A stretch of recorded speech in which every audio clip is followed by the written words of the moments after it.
Obviously, disappointed for our organization, for us, for our fan base, for all of us, but the work has started today. 2025 starts today for us, and the process has already begun.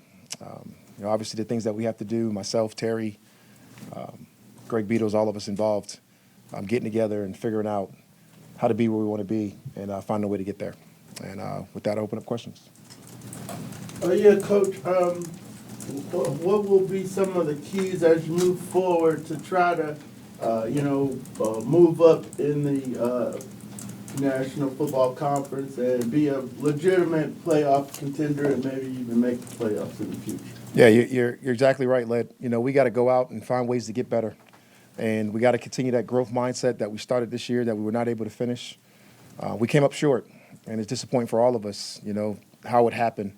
And we got to find ways to mitigate that low that we had in the middle of the season so we don't have that, so we can continue to get better throughout the season. We can maintain excellent play across the board for all our guys in order for us to go out there and finish and find ways to get into this tournament. There's nothing anybody else wants to do but do that. So let's go find a way to do that.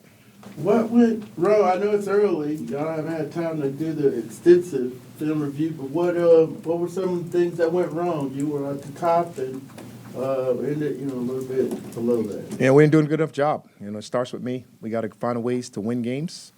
We got to find ways to be more consistent. We got to find ways to win those very winnable games that we had on our schedule, that we had a chance to win. We got to find ways to get better on all sides of the ball. We got to find ways to get better across the board. We got to find ways to get better with us, and that's what we'll do. And we'll have a dedicated staff. We'll have a dedicated people that's going to do that for us, and it starts with me, and we'll go out there and do those things.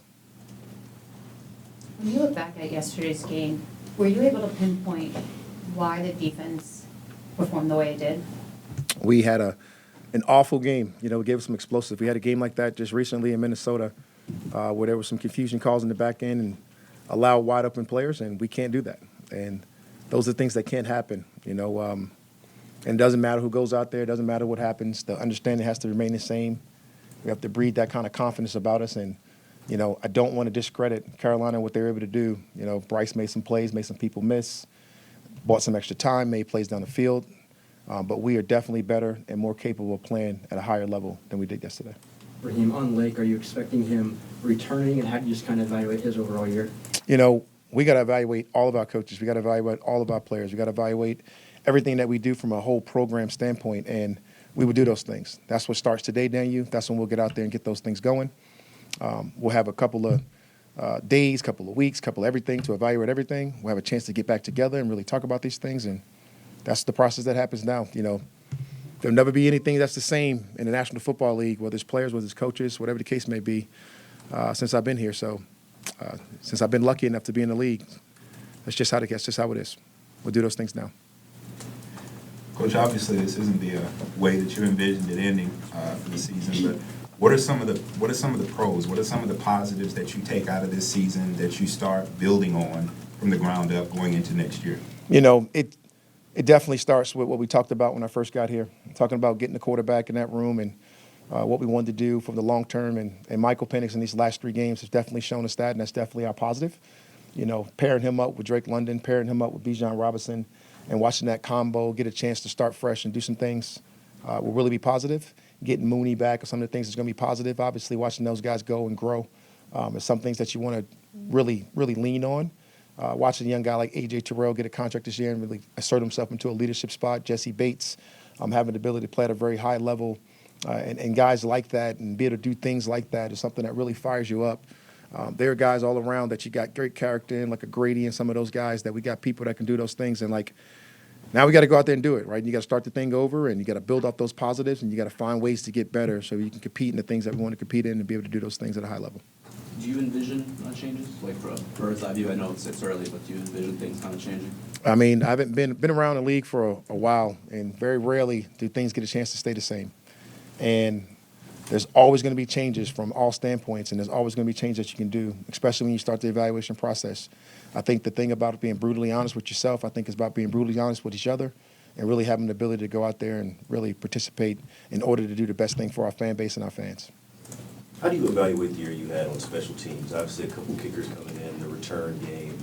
How do you get better in that phase of the game? You know, obviously, we missed entirely too many kicks this year. The brutal, honest truth, and that can't happen. So we got to find ways to make those kicks. That certainly plays into a part of not winning the amount of games you want to win. We got to find ways to create that competition across the board for all of us. We got to get Koo healthy, get him back. We got to do some of the things there. Obviously, we're going to go into where we got to go to see who our returner is, to be able to see if we can activate some of those things more. But from an overall standpoint of us playing special teams, we made a lot of plays. We did. We scored touchdowns on special teams. We blocked kicks. We've done a lot of really good things. But moving forward, we want to find ways to get better. And it starts right now with a negative on how we can get better to make sure we can ensure that we have the ability to make the kicks when we need them. You mentioned change. How do you balance patience with saying, hey, this is a new unit, new coaches and all that, versus wanting to make changes and wanting to see the success rate? That is always the part you got to deal with, right? That's always the part you got to digest. That's always the part you got to go. That's why you don't want to make the emotional decisions after a game, whether it's yesterday, at the game right away. You want to be able to sit down, cooler, calmer head, obviously, than I was yesterday. Able to sit down, be able to look at those things over the next couple of days and the course of the next week or whatever the case may be, and then make those decisions.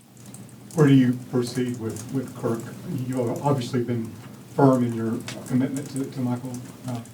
You know, obviously, sorry, did I cut you off? No.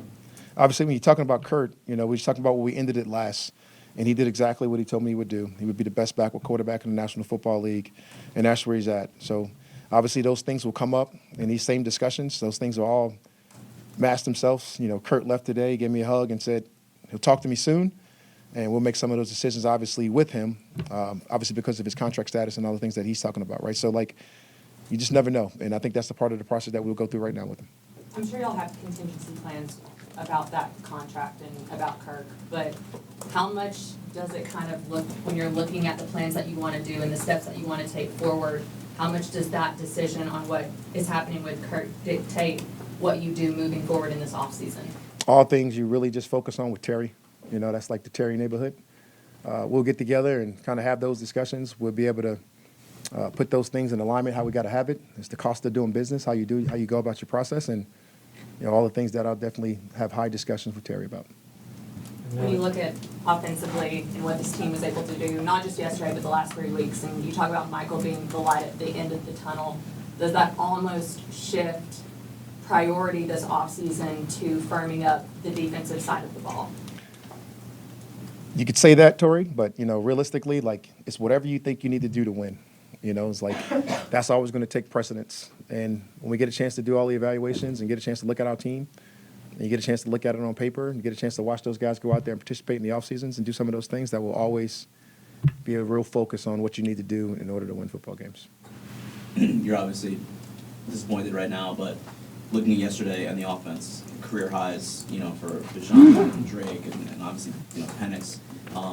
Going into next year with this offense and, you know, with Zach Robinson, is there a little bit of excitement, you know, and how do you feel like Zach Robinson did in his first year as a play caller? You're spot on, Mark. Like this is 100% an awful day.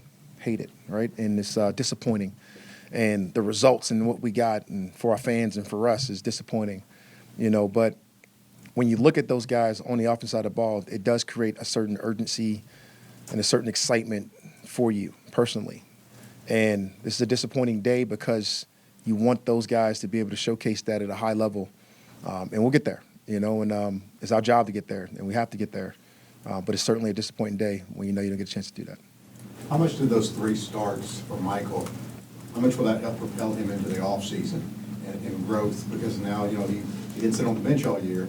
He's going to go into next year with 3 under his belt. How much do you think that will help him moving forward? I think anytime you get a chance to play at a high level like he was able to do in the last 3 weeks, and, you know, that Washington playoff-like environment, yesterday playoff-like environment, and having the ability to go to make some of the plays that he made and some of those clutch, you know, fourth quarter, down by 7, leading us to a drive to go up there and tie it or try to take a lead, whatever the case may be, starting off a game, going through the whole process, taking a game plan, going out and practice and executing, making some of the throws that he was able to make yesterday.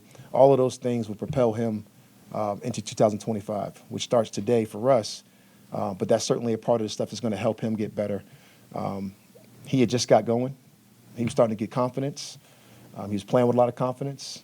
He got a chance to go out there and actually be able to do some of the work that he's been talking about in practice from behind with the clipboard. He got a chance to go out there for the last 3 weeks and execute some things, and very pleased on what he was able to do. Would have loved to be able to get him a couple wins in there. To follow up on that, when you are kind of planning for what this offseason could look like with Mike, and he goes into this offseason knowing he's the guy, what goals do you have in mind for him? I know last night you talked about layering throws and wanting to see him improve in that, but if you could kind of give a snapshot of what your goals for Mike in the offseason are, what would they be? Growth mindset, time on task with his guys, and making sure he has the ability to go out there and find ways to make himself better every single day while he's getting better with his guys and having the ability to forge his identity and what we're going to look like on offense and how we're going to move forward. This young man is in a growing state, and he loves it. He loves football. He's as poised as it gets. He's fired up as it gets. He sees the game well, and he gives us all a little bit of excitement when you get a chance to coach him. You were brought here, obviously, the leadership of the franchise thought this was a playoff team, and you were hired with that expectation. As you look at the job that you did, are there already things that you know that you want to do better, have to do better as you go into this offseason? Yeah, you certainly always got to self-evaluate and what you want to do better and how you want to do those things better. And you certainly want to be able to do things better for yourself. You want to be doing things better for your organization, for everybody. So this disappointment comes not just blaming and pushing on anybody else. You somewhat internalize it all and put it on yourself, and then be able to breed it out across the organization so we can go out and make those things better. So you definitely got to always self-evaluate yourself as well, and that's a part of our evaluation as well. I mean, do you already know, having been through a season, I need to do this better, or we need this sort of person on staff, or whatever else it might be? You already know some things, and you already talk about things with yourself, but there's always things that you can do to get better even further, right? You don't assume. You go out there and you go through the process, and you take your time, go through your process, and you go about it and do what you need to do. How much did the few starts that Mike got and just everything he was able to handle throughout the season reaffirm all of the beliefs that you had in him when you drafted him? That's a tough one, because, when you went out there and you evaluate him and you fell in love with the young man, and the reason you did draft him was because of what we got when we brought him in. And it was a poised young man that can learn, that can throw, that was really dialed and locked in. And then you got a chance to go watch him actually do it. For you guys, it was the first time you guys saw, but we had kind of been seeing it, behind the scenes, so to speak. For it to come out, I think is pretty good. For him, it definitely affirms some of the things for our fan base. It definitely affirms some of the things for the people in this room. But for the coaching staff and a lot of people that was in the building, we saw a lot of promise in a young man from just practice. You mentioned fan base. What would your message be to them after this year? We got to find ways to encourage these guys to get them right. And the only way you do that is to go out and do it. And we got to, and not much different than what Matt Ryan talked to us about. You got to go prove it. And really it's about us just going to do it, not really talking about it. Given what you've said about Mike and how we've seen him perform these last 3 weeks, and considering the team was basically one game short of the playoffs, is there any regret of not putting him in there sooner? It's never like a regret thing. You got to make the decisions. You got to do them when you think they're the right way. And when the decision was made is when I felt like the team played really well outside of our quarterback position, and that's when I made the change. And when you make that change, it's hard to say you regret it because you had a lot of confidence in the guy that was out there before, and we just were unable to get it done. And you got to make those decisions. And we're put in this vision to make decisions. I'm in the decision-making process. And I made a decision when I did, give us the best chance I thought to win. And so that was the decision at the time. So it's hard to say regret, but the kid's in a good spot. Rod, do you watch the games this weekend? Do you want your players to watch the games this weekend? What do you want to do there? Definitely do. I actually driving home last night from the game is exactly what you tell them.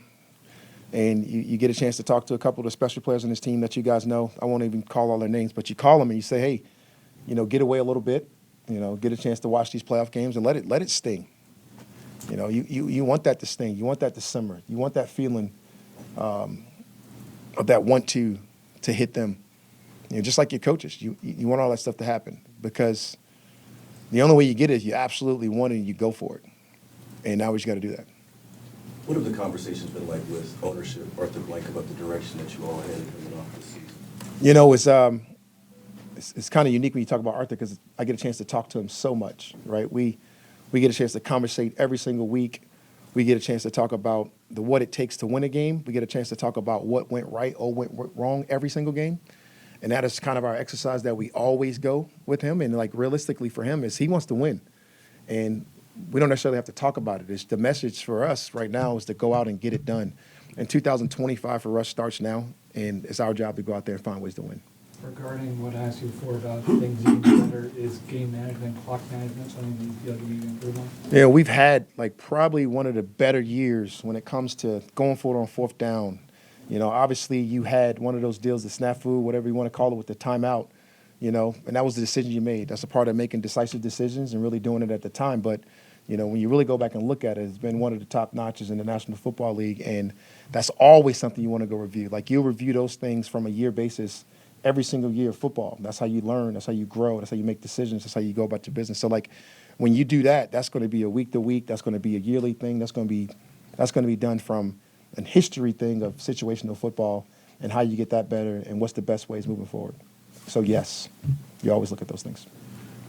As you all get to roster improvement, how much will you got 23 free agents, you got possibly 10 guys coming back from IR.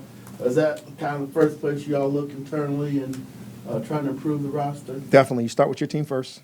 You know, that's what we'll go into this week, in the season evaluations, and you get a chance to talk about all your guys coming back, whether they're injured or whether they're on the team and healthy. You get a chance to evaluate those guys and kind of have a 360 all around about our players.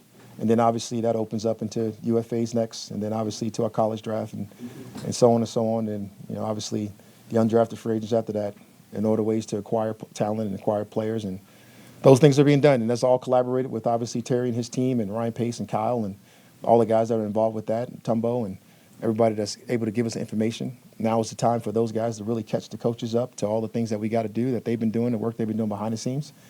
They'll be able to catch us up with some of those guys and get some evaluation from all of our guys. And then we'll get a chance to collaborate at different moments of the segments of the year based on the calendar, when we can have a chance to get together and really talk about those guys and harness the information to find out what culture fits and what is a Falcon and how they can be involved and put into our situation. And those are all the things that's going to happen over the next couple of months. And it started, like I said, it started today. And when you look at the fact that last year you got here late January, full coaching staff in probably mid-February, and you have to kind of expedite that process of marrying philosophies with you and Terry and y'all's staff. How does the role of the coaching staff change now that you do have that time from January to February to be actively involved in the direction of roster building? I think it's nothing better than getting to know your general manager, their team, as well as we were able to do last year. Being able to sit in those rooms and have those conversations and be able to talk about the likes, the what's we're looking for, all the things that we go through has been awesome. And now this year we'll get more time to do that. We'll get more time to do that with his staff. We'll get more time to do that with Terry. We'll get more time to do that with our coaching staff, our leadership crew. This is the time where you build. This is the time when you get together. This is the time where you identify things and be able to help us go out there and be the best version of ourselves. So, like, this time is very important for us. Coach, to follow up on that, that gives you, a year ago at this time, you were just getting here. How you've been with the guys, you know the roster. Does that give you a little better communication with Terry, having known the roster better? Yeah, I mean, and obviously, this year was a big time learning curve for Terry and I. And I thought it couldn't have went better with the communication, with the clarity, with his ability to communicate to me, his tireless work ethics to bring people in, his staff, all the guys, working out people, the amount of people we played on the roster this year. We talked about very early being a 69-man roster, whatever the case may be.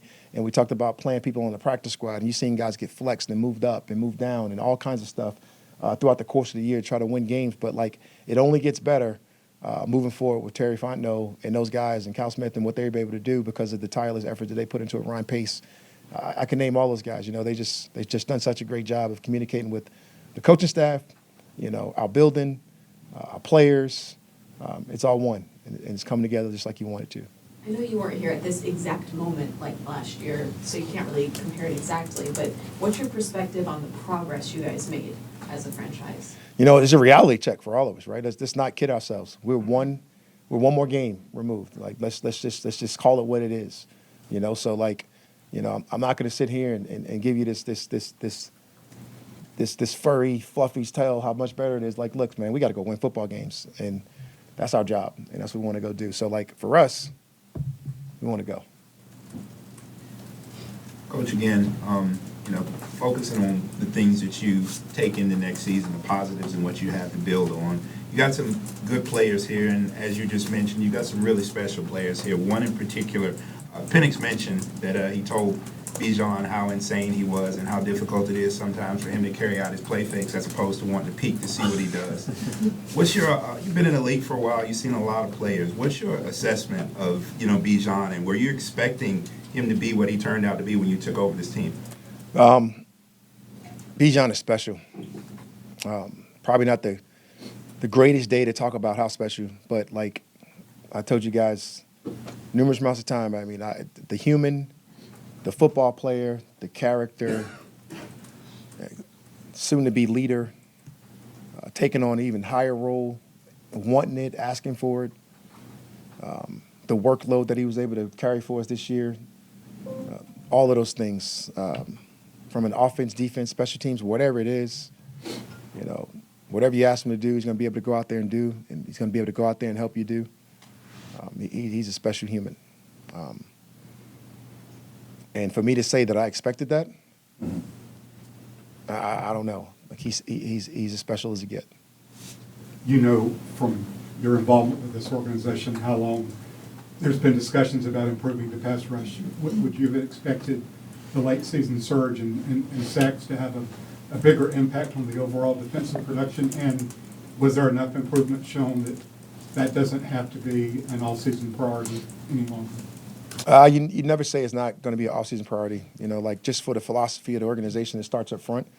So, I mean, you could be number one in sacks or last. That's still going to be a priority, right? If you can get after the quarterback, you can play really good defense, and that's always going to be a priority for us. And how we go about acquiring that thing and how we want to do it is always going to be something that we're going to sit down and always explore and be able to talk about and find ways to be creative to do those things. But, you know, the better you can make those moments, the better you can make those things, the better you can be.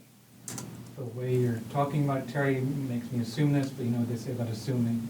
Do you know for certain that Terry will be going with the team going forward? I would like to hope so. You know, and like, you know, for me and Terry, like, this thing's just getting started. And like, I love working with him. I love being with him. And, you know, obviously I don't do contracts, you know, but like Terry and I have a great working relationship in what we're doing. We're moving forward together right now in this process. We'll be together in this process. We'll be together over the next couple of weeks talking to our players, really setting expectations for where we want to be and some of those different things as we get a chance to connect with our whole team. You know, everything that we're going to do, we're going to do together, and we'll be right next to each other. You mentioned the learning curve between you two. Where did that manifest, in your opinion? Was it communication? Was it on the field? Started really early. You know, started really early through the process, even when I was still out in L.A. And we were able to communicate every single day on Zoom. Started there. It was able to get back when we got to here, when I was living back there in those dorms. And he basically would stay here with me, and we would be able to watch tape together and go over different things.